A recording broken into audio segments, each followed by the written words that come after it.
Ярдәм алуга ук эшкә киришкәннәр. Казан Аграр университетында Татарстанда фермер мәктәбе белем бирү проектын тәмамлаучыларга грантлар алу өчен сертификатлар тапшырылды.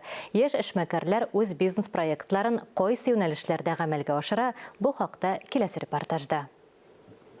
Фермер мәктәбендә 2 ай дәвамында 40 кеше 4 юнәлеш – терлекчелек, кошчылык, ашчылык, үсемлекчелек буенча белем алды. Грант алучыларның берсе Әгерҗе районыннан Рөстәм Гобайдуллин, профессиональ педагог тагын бер һөнәрне үзләштерергә булган.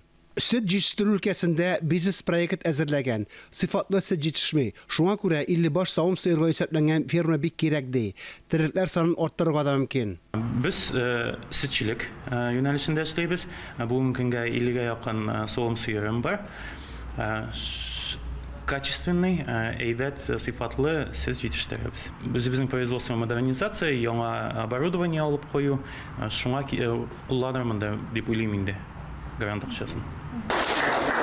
Оксана Посадская грант ярдәмендә Шүпрәле районында шикләү үстерә башлаган. Нурлаттан Шамил Амагамедов ат үрчетү белән шөгыльләнергә уйлый.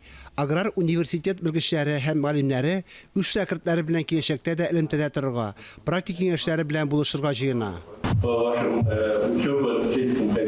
Фермерлар атнага 5 көн укыдылар. Ул файдалы булды. Сезнең белән киләчәктә дә хезмәттәшлек итәрбез. Ярдәм сорап мөрәҗәгать итегез. Авыл хуҗалыгына профессиональ кадрлар әзерләү өчен Тармак министрлыгы профильле югары уку йорты бизнес һәм фермерларның мөмкинлекләрен берләштерергә кирәк. Россельхозбанкның Татарстандагы филиалы җитәкчесе хәзерге шартларда проектны уникаль дип атады. Особенно сейчас, в текущей обстановке, когда очень большая роль продовольственной безопасности. Хәзерге шартларда азык-төлек куркынычсызлыгын тәэмин итүдә фермер һәм шәхси хуҗалыкларның роле бик зур. Республикада авыл хуҗалыгы продуктларының 50%-ын олар җитештерә.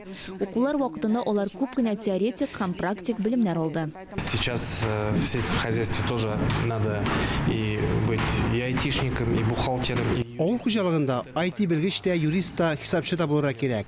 Россельхозбанк белән уртак хезмәттәшлекдә кешеләр төрле юнәлешләрдә белемнәрен артырсыннар өчен ярдәм күрсәтелә. Фермер мәктәбендә катнашучылар үзләренең финанс белемнәрен арттырдылар. Бизнес алып баруның юридик эшкәрлекләрен белделәр. Хәтта цифрлы инструментлардан да файдаланырга өйрәнделәр. Бу өлкәдә эшләргә теләүчеләр аз түгел. Шуңа күрә республикада әлеге проект дәвам итә. Фанис Мөхәммәтов, Дмитрий Евторов, Дамир Мөхәммәтханов, Татарстан яңалыклары.